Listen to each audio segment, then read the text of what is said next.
All right, we're back working on Louis. I started one eye. I'm going to work on the area between the eyes, and I'm going to connect it and get the left eye in tonight. Try to get as much done as possible. Ideally, this is not going to be a very long subject to work on. It's really just a mass of hair and two eyes. It's kind of hard to capture the personality of a beast with such a limited amount of information. But the eyes are turning out okay. I took a very good photograph of him, so I think we're going to get a good essence of his being. And again, dogs are charming, so no matter what. I think I've seen too many portraits of animals where it's a great likeness, they capture the coloring, and it's definitely a German Shepherd or whatever, but there's nothing else going on. You don't feel anything, you don't feel any camaraderie with the animal other than the fact that you recognized it, what it is. With Louis, I think because I took the photograph myself and I know him, I've met him, obviously I've babysat for him a number of times. I know him, and I'm capturing more than just his likeness. It's a hard thing to do, but I think it really matters. I like taking my own photographs when I do a portrait, be it animal or a person, be it buildings. I take my own. Now, every now and then, I do a drawing of famous people, and obviously I can't have them sitting in front of me. But what I do there is I go to a host of different sources. I'll take more than one photograph, I'll look at several photographs, and I'll morph my own composite. I never copy one face, one photograph. I find that to be, well, it's disreputable, and it cheapens the whole. It's too easy, for one thing. It's more of a trick to come up with your own version and be original and not have to worry about being sued for any type of copyright infringement. So I've yet to be sued. I guess that's a person who's been in this business for 40 years, that's a trick in itself. But like I said, I always look at a photograph. I look at several photographs. I do my homework. And I always come up with my own spin. I guess for lack of a better word, I say I morph a look. I did several drawings of rock stars, and I always look at several sources. I don't look at one source. Well, anyway, going back to good old Louis, we're running right between the hair in his forehead, the space between his eyes. We're going to get into the left eye. And it's interesting because there's a depression right here. It goes down, and it's hard to capture that without making him look like he's got a dent in his forehead. So it's tough to negotiate, but I'm going to do it as best I can by using dark colors, light colors, dark colors, light colors, and just blend them so. I like the fact that there's a twinkle in his eye, and I'm going to make that evident. Again, what you're seeing tonight is the beginning. I could take this home and play with it, You will recognize what I did tonight in the next couple of shows, and you might see a little bit of a difference here and there. That's okay. I think it's up to an artist to take his work and never be completely satisfied. I don't know if you recall, I did a painting of a girl named Lydia in this very show a couple seasons ago. Believe it or not, I just finished the painting. I did it over 3 times. I was never quite happy with what I did live. It gave me a lot of inspiration, and I was able to use everything I did, but I just finished it the other day. I just signed it. And that to me is the final admittance of guilt when I sign a piece of work. And I think she turned out pretty good. You gotta remember, it's been 3 years in the making. I'm not the fastest of painters. I can do stuff very quickly. If it's on commission, I'll do it very quickly.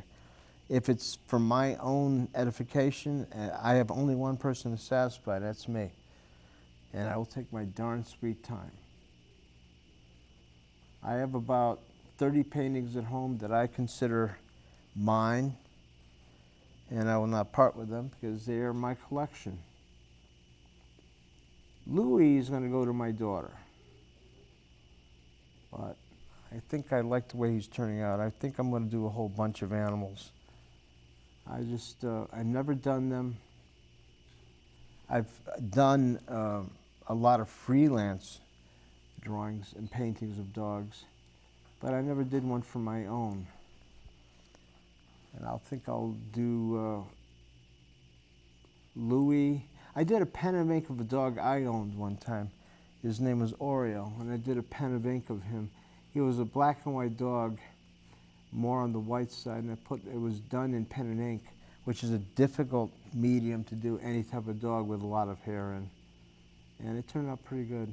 I think I'll bring in a copy of him to show our viewers next time. All right, so we have the area between his muzzle. We're going to approach that in a different way. I want to get the eye in today, not the area there, because I'm going to have hairs shooting into the dark. It's going to be light hairs going into the dark. But let's get the eye in. The left eye is always, with Louis, his left eye is smaller. It was more to the left. It was almost, though quite visible, it wasn't nearly as important as the right eye. Here we go. It's tricky because the pupil really covers up so much of it. Let's see what we got. It's just as important because it's the yin and yang effect of eyes. You have to have one to make the other one that much more effective.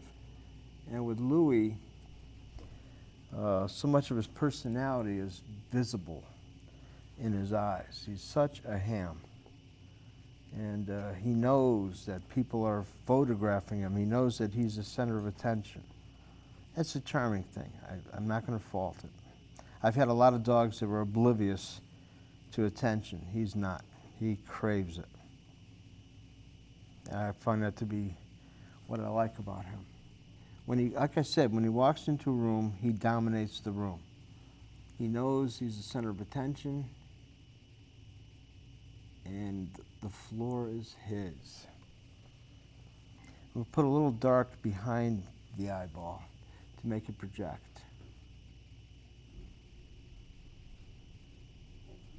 See, the trick about painting anything is knowing how to use light and dark first. That's why I like having a pencil drawn first. I've eliminated a lot of nonsense, a lot of potential for error. And with him, since he is 90% hair,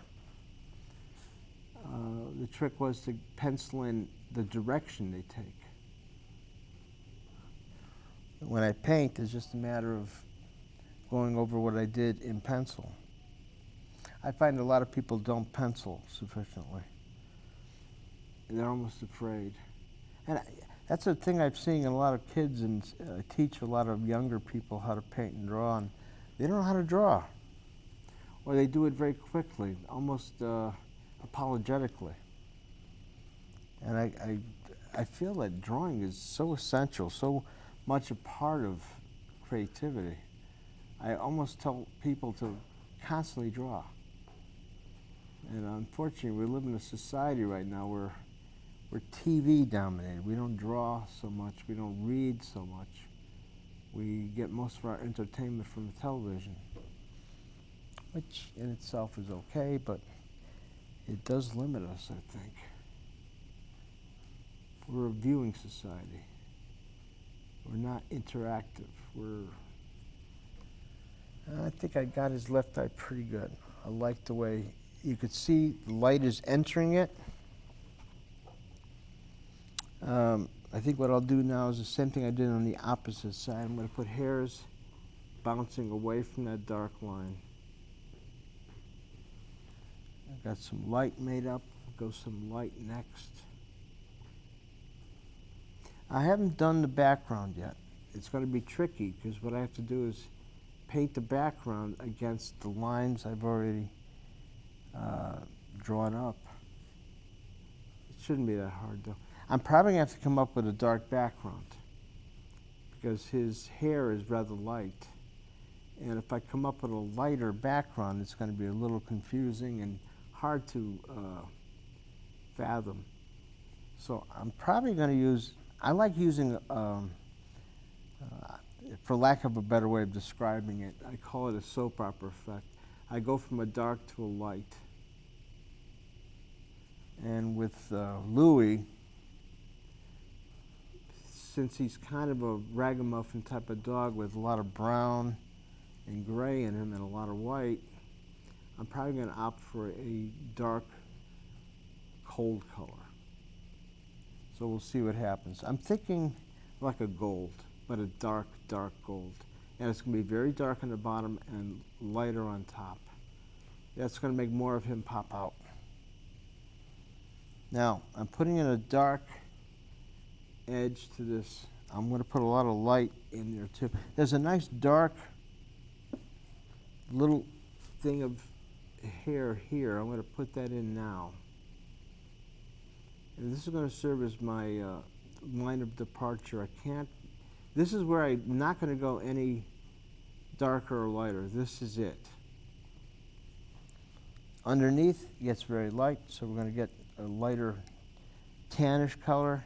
I'm also, in the same sense, going to drop a little titanium white in a separate group. So I have a tan, I have a titanium white, and I think I want to get a third one. And I'm going to get unbleached titanium, which is this one. The trick is going to be to try to maintain an identity between all three without making it look too convoluted. I'm going to make this one just a tad darker, so I'm going to take a little bit of the raw cyan and put it in there. Perfect. Let's start with this. Referring back to the picture, I see more light than I see dark, so here we go. I have that dark line I put in already. I start with a light one. I start with a lighter one.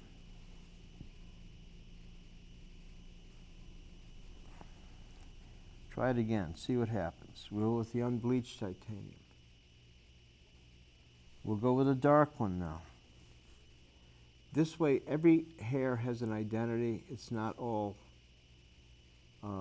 mixed up and irregular. We'll go with a lighter one now. Probably going to go with white.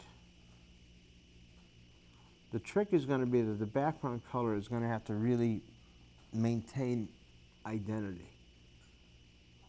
That's why a lot of people say do the background color first. I say every painting is different.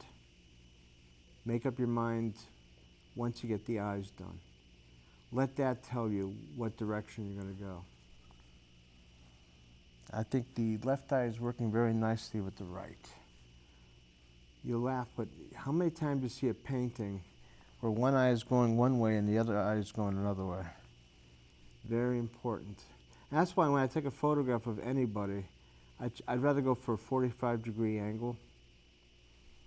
I did that pretty much with Louis. It was very hard to get him to do that, but I got him to look at something. I think I had Erin holding a treat in her hand, and of course his attention was fixed on her hand and just long enough for me to take a couple of good photographs of him. Dogs are easy to capture, models are not. I took several good photographs of one or two of my models, and I find the best thing to do with them is to wait till they're very tired and they're just sick and tired of being photographed. You'd be surprised what type of look you get out of them. The frustration is just beautiful. The anger sometimes, oh, I'm just so sick and tired of this. Shoot me already. I'm done. As opposed to the first couple of shots when they're just so eager to please the camera. I'd rather get a great tired effect. I get more out of a painting that has angst in it, as opposed to a painting where the girl is just bubbly and effervescent. I don't buy it. I'm working on at least 7 different paintings right now. I want to do the Plainville Diner. I think that's going to be one of my next projects. I've been a diner fanatic since the day I was born, and that's going to be a pleasure to do. I'm also working on a couple of different ladies. So I'm trying to mix up. I never try to do the same thing twice. Keep myself fresh. Nothing worse than a stale artist who does the same thing. I'm not a one-trick pony.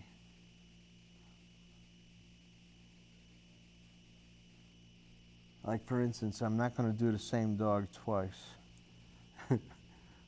That's why I like mutts. You'll never find 2 mutts that look the same.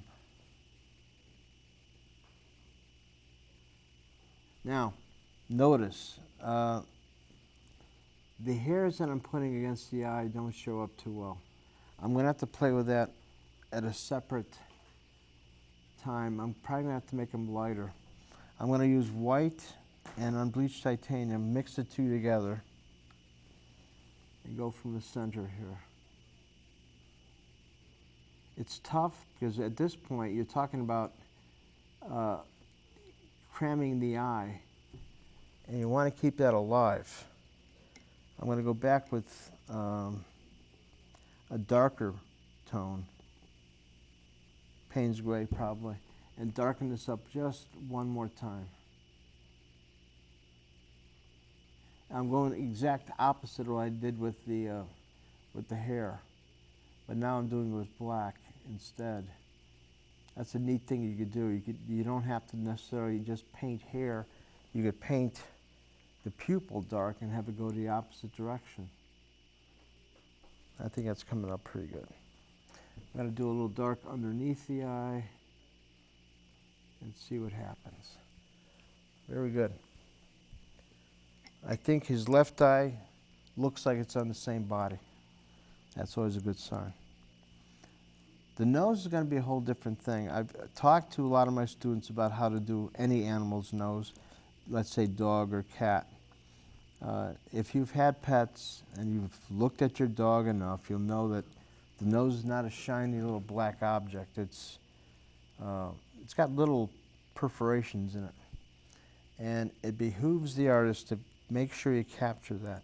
I'm not going to do the nose today, but what I am going to do is try to get some of the hairs that pop up on his snout.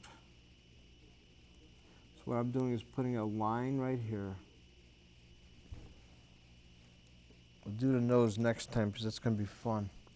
But what I am going to do is put some of these hairs going up.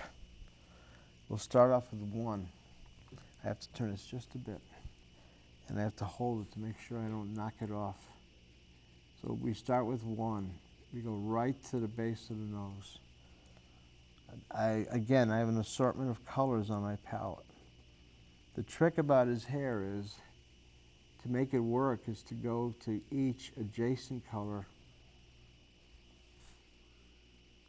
Pretty much have it in line. The great thing about any dog, I watched the kennel show that on TV, the West, whatever, the contest, and I noticed no matter how much they primp and comb their dogs, there's kind of a natural rhythm to their hair, and I like that. I think most dogs have that look. Now, Louis goes to the groomer at least once every 3 or 4 weeks. His hair grows rather quickly, but I like that look. Even when his hair is not combed, there's an organized chaos to it. And I love that. I'm going to try to capture that. I don't like to put artificial light in. I don't like to make it look too maintained. I'd rather it look mangy and wild. I think it's cool. And most people recognize their dog that way. So that's what we're going to do with this fella. I'm actually going to put a base of paint here. And later we'll put individual tones in. I might take the painting off its easel, turn it upside down, and paint in a totally different direction. It's totally okay. This is a small canvas, and I could do that very easily. So what I'm doing is just applying a basic tone here. There's no rule when it comes to painting. I've seen people work on very large canvases and take the painting off the easel, put it upside down, and paint a whole different direction. This rule that you have to stand in reverence to your painting and not move, nah, I don't buy it. There is no such rule. Now, I'm not Jackson Pollock. I don't lay down on my canvas and drip paint on it, but I see no problem with taking it off the easel and looking at it from different perspectives. I think it's perfectly fine. Whatever floats your boat. Especially with a dog. His hair grows everywhere. I'm amazed. His hair grows from every square inch of him. I'm surprised there's not hair growing out of his nose. He has got the most hair of any dog I've seen in my life. And he doesn't shed. That's a good thing about this breed. They don't shed. If you're allergic to dog hair, you're not going to have a problem with him. Anyway, we've got a lot of hair situated between the eye, and I think his left eye looks pretty well. Let's work on the area between this part of the eye. We're going to go dark light, dark light, dark light. It's a funny thing. I see a similarity between many animals in the animal kingdom. There are times when I look at him, I swear I see a baboon. There's things about the shape of his head. Not that he's a nasty critter, but when he loses temper, I get a little scared of him sometimes. And we all know about monkeys, so that's coming out rather nicely. Now, I haven't done any of the really harsh contrast colors yet. And so far, it's been pretty subdued.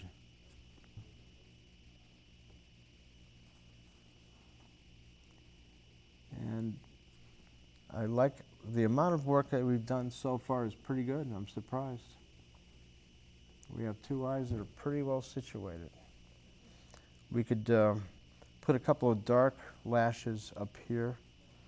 So what I'm doing is mixing the Payne's gray with some of the brown, and we'll put a couple of dark tones right here. Let's get it wet. These studio lights are drying my painting up like crazy. This is the Masterson Stay Wet palette. It has a wet sponge underneath. But studio lights dry the sponge out like crazy. So any paint that's sitting on top of it will dry. And imagine what it does to the artist. Anyway, here we go. A couple of dark things there. That, in essence, is like his eyebrow. It's a little few strands of dark here. And it's making quite the impact on his entire head. I think the background color is going to be intriguing. The more I think about this, I got to make it darker than the dog. And I don't know, I can't think of a decent color that will do it. I might go with something offbeat like gold, a dark gold. It'll add a sense of preciousness, which the owner will, I'm sure, love. Most people, when you do their pet, if you put a nice shiny color in the background, they love you for it. Oh, you've made my pet look so special. And it's a great way to make a painting that much more special. However, if you want to really make a dog look awful, take the background color and have your way with it. You could really make fun of the dog. It's another little secret that people don't realize, but you could have so much fun with a portrait. Most artists know these tricks, and don't be fooled. Don't be fooled. You'll be surprised. Well, we're almost at the end of this. I'm glad I got the other eye in. Next episode, I think I'll work on getting the nose, and I'll work on the background color. We'll see how it pops out. It's a good thing that I got the pencil in when I did, because now the intensity is focused on the background. What am I going to do? How am I going to make the entire body pop out? If I didn't do that first, if I simply put the color in the background, I'd be forced to come up with something. This way I really still have options.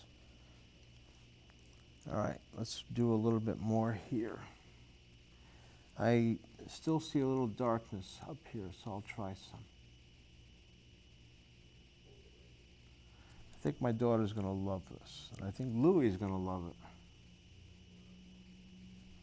He'll watch this on TV. I'm probably going to have to get the video. 1 minute, George. He's going to sit there in front of the TV and have I guarantee he'll be watching this.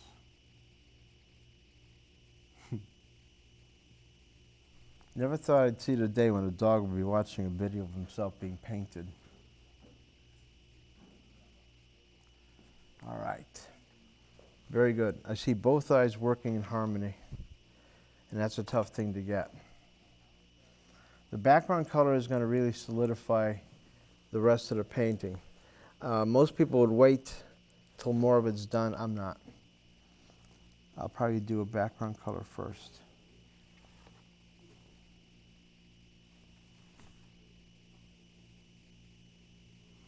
All right, I want to thank you all for watching again, and I'll see you next time.